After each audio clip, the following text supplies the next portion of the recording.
Hello বন্ধুরা, আশা করছি আপনারা সবাই খুব ভালো আছেন। আমরাও ভালো আছি। আজকে আমি বানাবো পাকা আম দিয়ে আমসত্ত্ব। একজনদের বাড়ির গাছের আম অনেকগুলোই দিয়ে গেছিলো, ভাবলাম একসঙ্গে এতগুলো কি করে খাবো, তাই কয়েকটা আমের এইভাবে আমসত্ত্ব বানিয়ে নিলাম। আমটাকে প্রথমে জলে সেদ্ধ করে নিয়েছি। এবার এর মধ্যে থেকে আমের যেই কাঁচটা আছে ওই কাঁচটাকে ভালো করে বের করে নেব। সমস্ত আম থেকে বের করে নিয়েছি। এরপরে এর মধ্যে একটু চিনি মিশিয়ে দেব আর হালকা করে একটু নুন মিশিয়ে দেব।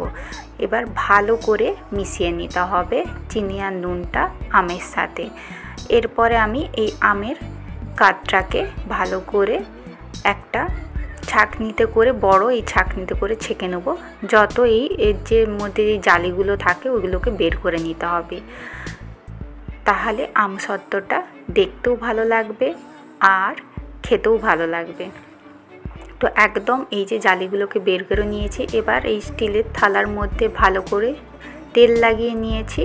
নিয়ে এই আমের কাঠটাকে এই তিনটে থালার মধ্যে সমানভাবে ভাগ করে দিয়ে দিচ্ছি। এবার এই তিনটে থালাকে রোদের মধ্যে রেখে শুকনো করে নিতে হবে। 2 থেকে 3 দিন টাইম লাগবে, খুব ভালো রোদ হলে।